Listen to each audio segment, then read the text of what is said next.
दोस्तों नमस्कार। आशा है कि आप अच्छे होंगे, आपका दिन खुशी से बीते। अभी कुछ एक मैंने वीडियो डाला था कि मोहम्मद साहब ने अपनी चाची के शव के साथ भी लिटरली रेप किया। तो किसी ने, कोई हिंदू है, उसने बोला कि भाई इससे चैनल नहीं बढ़ेगा।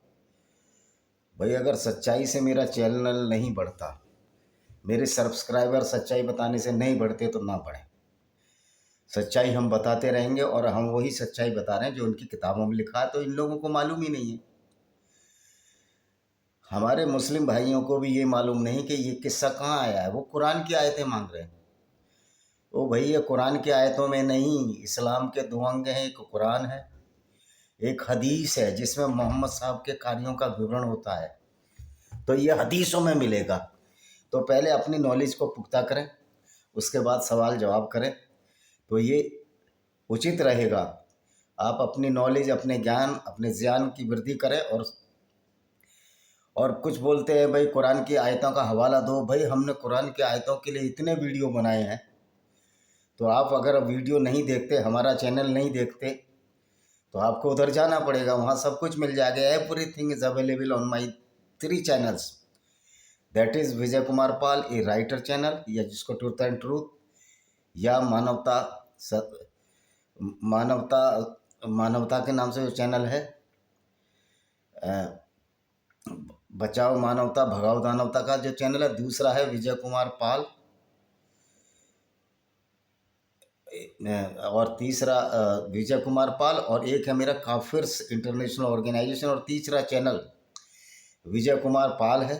विजय कुमार पाल के नाम से है, जिसमें एक आदमी जंप करता हुआ रेलिंग को फांग रहा है, रेलिंग को फांद रहा है, वो लोगो है मेरा। एक में वेद का लोगो है। तो इस तरह, और एक में 2 बकरियां बैठी हैं, वो बड़ी खूबसूरत सी बकरियों के बच्चे बैठे थे, लोगो है। तो मैं तो सारा कुछ बताता हूँ। आप नहीं देखते, आप देर से देखते हैं। और यूट्यूब ने भी तो शैतानियाँ कर रखी हैं। हमारे चैनलों की ये रीच कम कर देता जो इस्लाम की सच्चाई। पता नहीं कितने पैसे ये यूट्यूब वाले इस्लामिक मुल्लाओं और मौलानाओं से खा रहे हैं। तो इसलिए हमने सोचा कि यूट्यूब तो एक माध्यम है, लेकिन यूट्यूब रीच कम कर देगा। तो हमने अपनी किताबें लिखी हैं। उन किताबों में हमने कुरान का पूरा खुलासा किया है। उसमें से खास तौर पर जो मेरी एक किताब है, विनेमस fangs of cobra by Vijay Kumar Pal, वो इसका अधिकतर उदाहरण है कि हमने पूरी कुरान को उसमें रंग दिया है और बता दिया कि किस तरह कुरान गैर मुस्लिमों के साथ नफरत फैला रही है। एक कुछ मुसलमान भाई कहते हैं कि हम तो यही चाहते हैं कि हिंदू अपना मजहब बनाए, अपना रास्ता माने, और मुसलमान माने अपना रास्ता माने। तो जो ऐसे मुसलमान हैं जो ये चाहते हैं कि हिंदू अपना रास्ता माने और हम अपना रास्ता माने, तो हम तो उन मुसलमान भाइयों को धन्यवाद देना चाहते हैं कि वो तो पैगंबर मोहम्मद से बहुत अच्छे हैं। उनका रास्ता उनको बुरा लगेगा, लेकिन वो पैगंबर मोहम्मद से बहुत ही अच्छे दर्जे के इंसान हैं। मैं उनको सल्यूट करना चाहूँगा। लेकिन अगर आप कहोगे कि पैगंबर और अल्लाह और जिब्रील फरिश्ते को सल्यूट करें, तो ये तो हमसे होगा नहीं। हमारी गर्दन पर भी तलवार रख दोगे तो हम ऐसे फरिश्ते को, जो नाम का फरिश्ता था और ऐसी अद्भुत आयतें लाया जो दुनिया का विनाश पैदा करती आ रही हैं, हम फरिश्ता नहीं मानेंगे। उस अल्लाह को, दुनिया को बनाने वाला नहीं मानेंगे, जिसको ये ही नहीं पता कि दुनिया गोल है या चपटी है, दुनिया स्थिर है या घूमती है। अल्लाह के हिसाब से दुनिया घूमती नहीं है। सूर्य चारों तरफ घूमता है, तो हम उसको कैसे दुनिया को मनाने वाला मान रहे हैं। और दूसरी बात है, अगर हिंदू मुसलमान भाईचारे के साथ रहें तो प्रॉब्लम क्या है? फिर रामनवमी के जुलूस पर क्यों पत्थर मारे जाते हैं? क्यों कन्हैया लाल का गला रेत दिया जाता है? जबकि नूपुर शर्मा ने ये बोला कि आयशा की उम्र 6 साल से मोहम्मद की 51 साल थी, और जब आयशा के साथ उनका निकाह संपन्न हुआ, यानी मैरिज को कंज्यूम किया, तब उनकी उम्र 9 साल थी और मोहम्मद की 54 साल थी। ये तो आयशा की आयतों में, आयशा की हदीस जो आयशा ने लिखी है, आयशा की हदीस ही तो मोहम्मद साहब की पूरी खोलती हैं। आयशा की हदीसों में तो विवरण है कि जब मोहम्मद साहब मेरे साथ इंटरकोर्स करते थे, तो उनका जो सीमन था वो कपड़ों पर लग जाता था और मैं खरोच खरोच कर उनको साफ करती थी। तो आयशा की हदीसों को अगर हम बताने चला जाएं तो भाई कितने कन्हैया कुमार मारोगे, कितने चंदन गुप्ता मारोगे? तो भाई हमको ये चैनल खोलने की जरूरत ही इसलिए हुई है। स्वामी श्रद्धानंद और स्वामी दयानंद का जो बलिदान हुआ, महाशय राजपाल का जो कत्ल किया गया, जिन्होंने रंगीला रसूल नाम की किताब लिखी, उन्होंने तो बेचारों ने लिखी नहीं थी, सिर्फ पब्लिश की थी। और उसका कत्ल करने वाले उल्मुद्दीन बढ़ई के जनाजे में 5 लाख लोग आए। अब ये से साबित होता है किस तरह से कुरान हमारे मुस्लिम भाइयों को गुमराह कर रही है, उनको आतंकवाद के रास्ते पर धकेल रही है। तो इसके कुछ प्रूफ भी होंगे, आतंकवाद के रास्ते पर क्यों धकेल रही है। तो भाई जब तुम भाईचारे के साथ रहना चाहते हो तो सबसे बड़ी बाधा कहाँ रही है?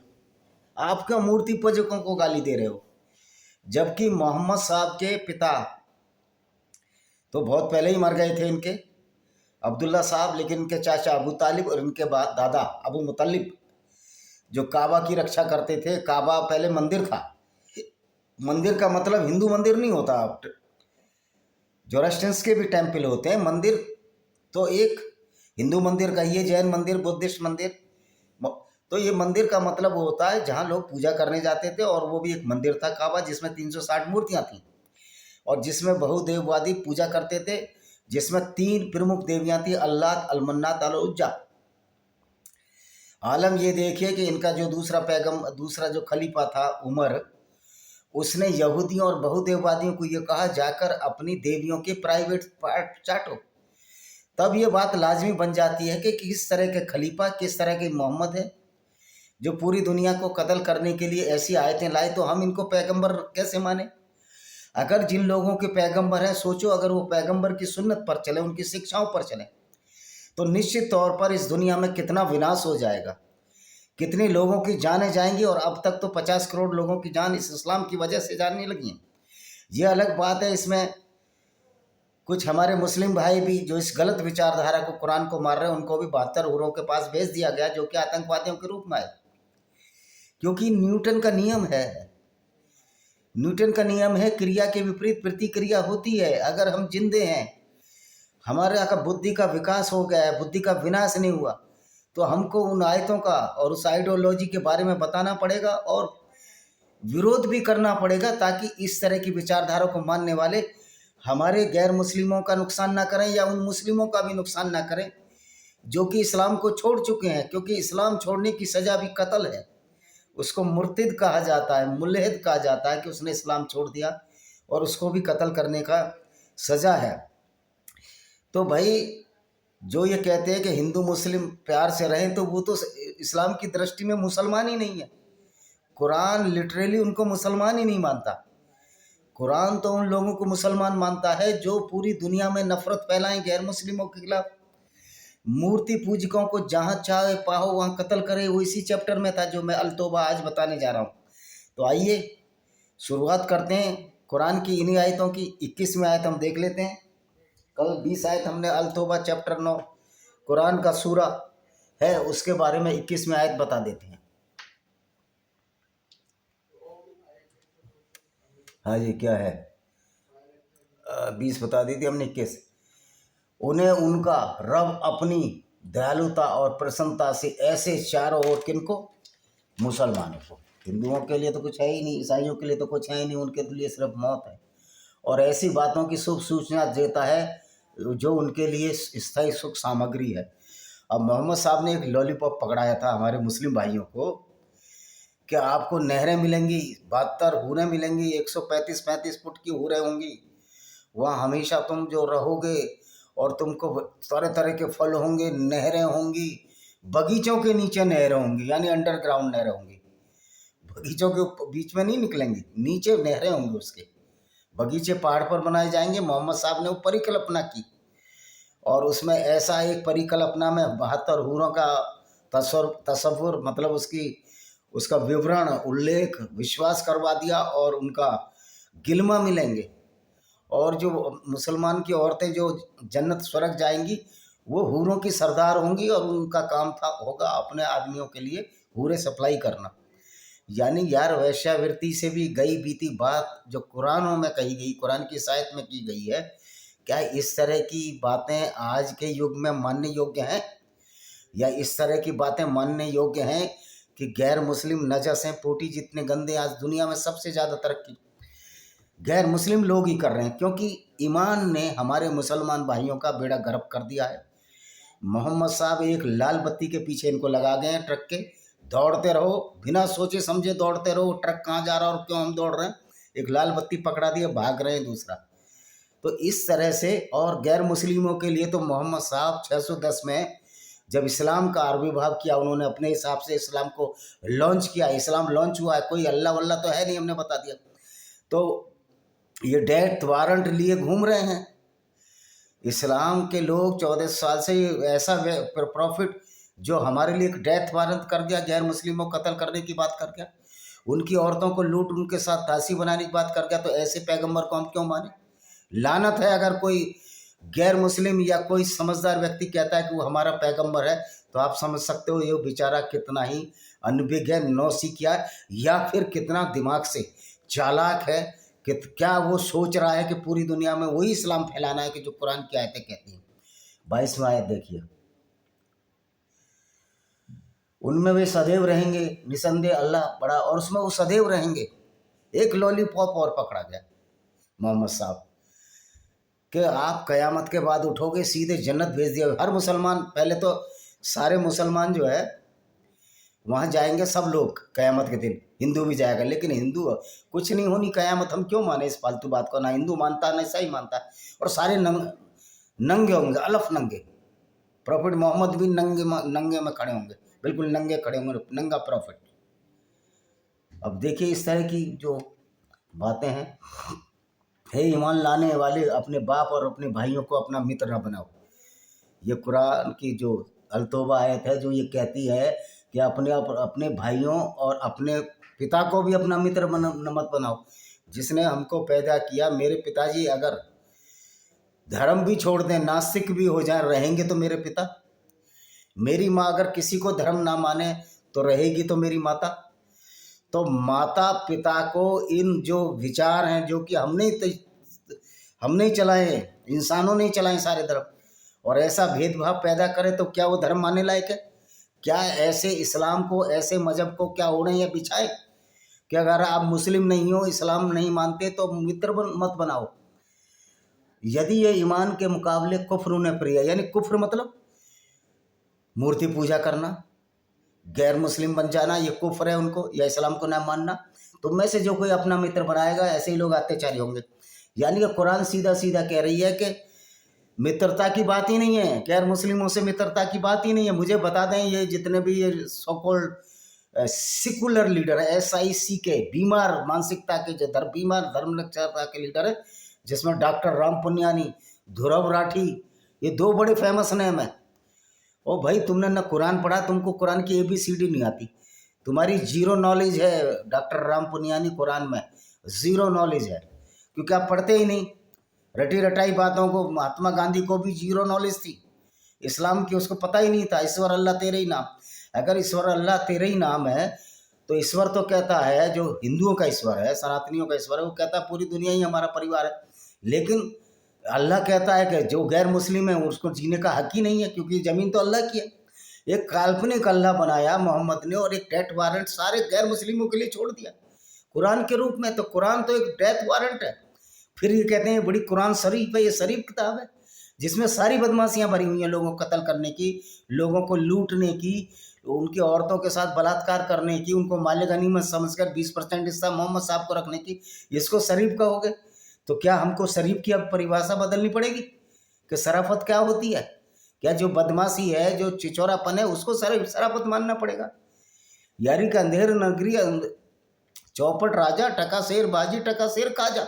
अगर कुरान पढ़ेंगे तो अंधेर नगरी हो जाएगी। तो इसलिए कुरान को रिफ्यूट करते हैं, इसलिए चैनल पर हम बातें बताते हैं। तुम्हारी गाली गाने से हमको कोई फ़र्क नहीं पड़ता। हमको गाली देने से तुम्हारे मोहम्मद साहब तो अच्छे साबित हो नहीं जाएंगे। ये तुम्हारी फ्रस्ट्रेशन और कुंठा है, यही कुंठा थी दूसरे खलीफा की, जो शरीफ लोगों को गालियाँ देता था, यहूदियों की और बहुदेववादियों की, देवी देवताओं को गाली दे देते। तो गाली देने से तो आप बुरे ही होगे, अच्छे तो होगे नहीं। ये बात, अगर आप तो गलत रास्ते की तरफ जा रहे हैं, आपको कोई प्रशंसा नहीं मिलने वाली, और LIC की पॉलिसी में तो आपको पैसा मिल जाएगा, पर अल्लाह की पॉलिसी का तो पता ही नहीं है कि वो जन्नत होगी, अंगूर के बाग होंगे। और दूसरी बात, तुम इस जो स्वर्ग जैसी दुनिया को नरक बनाने की कोशिश कर रहे हो अगली जन्नत के लिए, जो है ही नहीं। जब अल्लाह ही नहीं है, हमने साबित कर दिया कि अपने दुनिया बनाने वाले को ये नहीं पता दुनिया कैसी बनी, तो इसका मतलब उसको झूठ गढ़ा गया, अल्लाह नाम का एक काल्पनिक पात्र मोहम्मद साहब ने गढ़ा। और ये आयत नंबर है 24वीं। कह दो यदि तुम्हारे बाप, तुम्हारे बेटे, तुम्हारे भाई, तुम्हारी पत्नी और तुम्हारे रिश्ते नाते वाले और माल जो तुमने कमाए और कारोबार जिसके मंदा पड़ जाने का तुम्हें भय है और घर जिसे तुम पसंद करते हो, तुम्हें अल्लाह और उसके रसूल और उसके मार्ग में जिहाद करने के लिए अधिक प्रिय है, प्रतीक्षा करो यहाँ तक कि अल्लाह अपना फैसला ले आए, और अल्लाह आज्ञाकारियों को मार्ग नहीं दिखाता अवज्ञाकारी को। अब ये कह रहा है कि अगर तुम अपनी पत्नी, अपने भाई, अपना कारोबार को मंदा पड़ जाने का डर है, तो फिर अल्लाह तुमको राह नहीं दिखाएगा। अल्लाह कब राह दिखाएगा? क्योंकि मोहम्मद साहब को एक ही चुल्ल थी कि चलो हमारे साथ। सबका धंधा चौपट कर दिया, अपना खुद का भी धंधा चौपट कर दिया लूट मार के चक्कर में, जब ये काफिले लूटा करते थे। तो मोहम्मद साहब को ये चस्का लग चुका था कि लूटो, काफिले लूटो, और जो बेचारा नहीं जाता था, कुछ लोग नहीं जाते थे जो समझदार लोग थे, तो ये कहते थे कि आपको अल्लाह जो अच्छा मार्ग नहीं दिखाया हुआ है, अल्लाह का मार्ग ही अच्छा नहीं है, अल्लाह का तो उल्टा मार्ग है, अल्लाह तो कत्ल गारत का मार्ग है, अल्लाह का मार्ग तो हिंसा फैलाने वाला मार्ग है। तो भाई अल्लाह का मार्ग किधर से अच्छा है, ये तो हमको बता दो। और फिर अल्लाह तो सारी उल्टी पढ़ाई पढ़ा रहा है हमारे मुस्लिम भाइयों को, साइंस की तरफ से जाने से रोक रहा है। उल्टी साइंस अल्लाह की साइंस है, मैं गारंटी से देता हूँ। तुम अल्लाह को इतना मानने वाले लोग, जो तुम्हारी कुरान की साइंस है वही तुम किताबों में लिख कर आओ। और एक अनपढ़ से अनपढ़ मुसलमान को ये समझा दिया गया है कुरान में साइंस है। इनको बेचारों को इतना दिग्भ्रमित कर दिया गया, इनको नॉलेज ही नहीं है। ये पता नहीं कौन सी ख्वाबी दुनिया में जी रहे हैं। मुझे तो अब तरस आता है हमारे मुस्लिम भाइयों पर। अल्लाह बहुत से अवसरों पर तुम्हारी सहायता कर चुका है, और हुनैन की लड़ाई के दिन भी जब तुम अपनी अधिकता पर फूल गए तो तुम्हारे कुछ काम ना आई, और धरती अपनी विशालता के बावजूद तुम तंग हो गए, फिर तुम पीठ फेर कर भाग कर अल्लाह तुम्हारी बहुत सहायता कर चुका है। लेकिन मज़े की बात है, अल्लाह ने जब सहायता नहीं की, जब मुसलमानों को उसकी जरूरत पड़ी। 1979 में काबा के अंदर अटैक हुआ, काबा को 14 दिन तक घेर लिया गया। तब फ्रांस के जो कमांडो आए थे, उन्होंने उस काबा को छुड़ाया, यानी कि अल्लाह अपने काबा को मुक्त नहीं करा पाया। दूसरी बात, अल्लाह ने जब इस्लाम का उदय ही नहीं हुआ था, काबा पर अटैक हुआ था, तो कहते हैं अबाबील जो पक्षी होते हैं, जब हाथी आए अटैक करने, अबाबील पक्षियों ने गर्म पत्थर अपनी चोंच से डलकर हाथियों पर डाल दिए और हाथी मर गए और वो काबा बच गए, जबकि मुसलमान नहीं थे। वो मोहम्मद साहब के जन्म के साल वाली बात है, इस्लाम तो 610 में है। तो ये जो काबा और अबाबील की कहानियाँ हैं, मैंने कल ही बताया था, ग्रीक कथाओं में, यूनानी कथाओं में, वहाँ से फिर रोमन्स के पास आई, फिर ये इस्लाम ने ले ली। तो इस्लाम में सब कुछ माल चोरी का है, इम्पोर्टेड माल तो लेवी देकर, टैक्स देकर किया गया है। यहाँ बड़े बड़े चालाकियों से सारी चीज़ें चुरा ली मोहम्मद साहब ने। इब्राहिम को इब्राहिम बना दिया, गैब्रियल को जिब्राइल बना दिया, डेविड को दाऊद बना दिया। अब पढ़ लीजिए, पहले बाइबिल पढ़िए, ओल्ड टेस्टामेंट, यहूदियों की धर्म पुस्तक तोरा पढ़ लीजिए, फिर कुरान पढ़ लीजिए, आपको समझ में आ जाएगी चोरी कहाँ हुई है। तो अनंत अल्लाह ने अपने रसूल और अपने मोमिनों पर अपनी तनिकत प्रशांति सनिकत उतारी, और ऐसी सेनाएं उतारी जिससे तुमने देखा नहीं, और इनकार करने वालों को यातना दी। यही इनकार करने वालों का बदला है। कह रहा जिन्होंने मुसलमानों से लड़ाई लड़ी, अल्लाह ने एक ऐसी सेनाएं उतारी जिनको तुमने देखा नहीं। यानी कि ये जंगे बदर की बात कर रहे हैं, जब 313 मुसलमान थे, 1000 यहूदी थे। तो तीरों की वजह से मुसलमान, जो पहला तीर जो छोड़ा, वो मुसलमानों द्वारा पहला तीर छोड़ा माना गया, और वो बेचारे हार गए यहूदी। तो मोहम्मद ने मुसलमानों को बेवकूफ़ बना दिया, क्यों भाई अकेले तुम नहीं लड़ रहे थे, 3000 फरिश्ते भी भेजे थे अल्लाह ताला ने। लेकिन वो अल्लाह ताला को क्या नींद आ गई थी या नशे की हालत में था, जब मोहम्मद के 2 दांत उहद की लड़ाई में तोड़ दिए, एक भी फरिश्ता नहीं भेजा मोहम्मद को बचाने के लिए। अपने पैगंबर को जो अल्लाह बचा नहीं सकता, 2 दांत टूट गए, वो किधर से फरिश्ते भेजा? तो ये एक झूठ गढ़ा गया। मोहम्मद साहब से तब किसी मुसलमान ने जवाब नहीं मांगा उस समय, क्योंकि सबको मज़ा आ रहा था मोहम्मद साहब के साथ काफिले लूटने में, औरतें लूटने में, और उनको बाज़ारों में बेचने में। तो ये इस तरह की बेवकूफ़ियाँ भरी गई हैं। इसके बाद अल्लाह जिसको चाहता है उसे तौबा नसीब करता। अल्लाह बड़ा क्षमाशील दयावान है। भाई अल्लाह कहाँ से क्षमाशील और दयावान है? अल्लाह तो सीधा इसी चैप्टर की 5वीं आयत में कह रहा है कि गैर मुस्लिमों को जा चाहो कत्ल करो, उनकी घात लगा कर बैठो। तो ये जो कुरान में झूठ क्यों गढ़ा गया है, मुझे इस बात का जवाब चाहिए। हे ईमान वालों, मुशरिक तो बस अपवित्र ही हैं। देखो ये सीधा सीधा कह दिया, अपवित्र हैं, गंदे हैं। अतः इस वर्ष के पश्चात वे मस्जिद हराम के पास न आएँ, और यदि तुम्हें निर्धनता का भय हो तो आगे यदि अल्लाह चाहेगा तुम्हें अपने अनुग्रह से समर्थ कर देगा। निश्चय अल्लाह सब कुछ जानने वाला, अत्यंत तत्दर्शी। कह रहा आप जो है मस्जिद हराम जो काबा उसके पास मत आने दो इस सालों को, जबकि काबा बहुदेववादियों का था, काबा गैर मुस्लिमों का था। काबा का जो प्रबंध है इनके दादा अबू मुतलिब करते थे, वो भी मुसलमान नहीं थे। इनके चाचा अबू तालिब भी मुसलमान नहीं थे। जो ये कहते हैं कि इस्लाम सबसे बड़ा धर्म, क्यों से जब तक इस दुनिया में मूर्ख रहेंगे, कम अकल रहेंगे, सीधे साधे लोग रहेंगे जिनको बहकाया जाएगा, इस्लाम अभी भी मोस्ट ग्रोइंग रिलीजन नहीं। आप एजुकेशन पूरी कर दो, इस्लाम खत्म हो जाएगा। मोस्ट ब्रीडिंग रिलीजन है Islam, not a most growing religion. बच्चे ज़्यादा पैदा करने की जो वजह से बढ़ रहा है, वरना तो इस्लाम छोड़ने वालों की संख्या इस्लाम में आने वालों से कहीं बहुत ज़्यादा है। ये पी की रिपोर्ट है, जो संस्था है जो रिसर्च करती है, और हमारी भी रिसर्च है कि पश्चिमी उत्तर प्रदेश में 30 से 40 लाख लोग इस्लाम को छोड़ चुके हैं, मुसलमान। पश्चिमी उत्तर प्रदेश की बात बता रहा हूँ, जिसके सबसे बड़े मसीहा सलीम वास्तविक हैं, उनका पूरा परिवार है। ऐसे बहुत हैं, सिद्धार्थ समीर चतुर्वेदी है। तो भाई ये सब चलने वाला नहीं है अभी एक। तो अल्लाह सब कुछ जानने वाला है, फिर ये झूठ बोलते हैं। भाई अल्लाह जानने वाला किधर है? अल्लाह को तो पता ही नहीं है। अल्लाह ने दुनिया बनाई है, और अल्लाह को ये नहीं मालूम कि दुनिया चादर की तरह नहीं है, दुनिया गोल है। और अल्लाह तो कहता है पहाड़ ऊपर से काट दिए, तो अल्लाह को कुछ नहीं पता। अल्लाह से बड़ा अज्ञानी तो कोई है नहीं। ये बात तुमको बुरी लग सकती है। हाँ जी, एक किताब वालों जो न अल्लाह पर विश्वास रखते हैं, न अंतिम दिन पर, और न अल्लाह और उसके रसूल के हराम ठहराए हुए महीनों को हराम ठहराते हैं, और न सत्य धर्म का अनुपालन करते हैं, उनसे लड़ो, यहाँ तक कि वो सत्ता से विलग होकर और छोटे बनकर जिजिया देने लगे। कह रहा है जो किताब वाले हैं, ये किताब वाले शब्द आया है यहूदियों के लिए और यहूदी और ईसाइयों के लिए, और एक सामरी थे उनके लिए आया है ये शब्द। उनका नाम किताब में है हमारी, यहूदी और नसारा, जिनका नाम पीपल ऑफ बुक्स किसको कहते हैं, जिनका नाम कुरान में है। कह रहा उनको कह दो कि वो ना तो अल्लाह पर ईमान रखते हैं, ना अंतिम दिन पर, और न रसूल जो हराम ठहराता महीने का उसमें मार काट नहीं करनी, तो न सत्य धर्म का पालन करते हैं। मतलब इस्लाम पालन करो, इस्लाम सत्य धर्म है। इस्लाम में तो झूठ ही झूठ भरा हुआ है। अल्लाह भी खुद झूठ बोलता है। अल्लाह खुद झूठ बोल रहा है कि धरती चपटी है, जबकि धरती तो गोल है। अल्लाह बोल रहा है धरती स्थिर है, जबकि धरती तो घूम रही है। अल्लाह बोल रहा है कि सूर्य चारों तरफ धरती का घूम रहा है। झूठ पर झूठ अल्लाह ने बोले हैं। फिर अल्लाह का सत्य धर्म क्या है? इससे बड़ा तब इससे तो कोई झूठ और जो गुमराह किया पूरी कायनात, पूरी दुनिया की मानवता को जो शर्मसार किया, इससे तो कोई ऐसी तो कोई दूसरी किताब मैंने पढ़ी नहीं है। और कह रहा उनसे युद्ध करो। कब तक युद्ध करो? जब तक तुम्हारे अधीन हो जाएं, जजिया देने लगें, यानी कि रंगदारी गुंडा टैक्स देने लगें।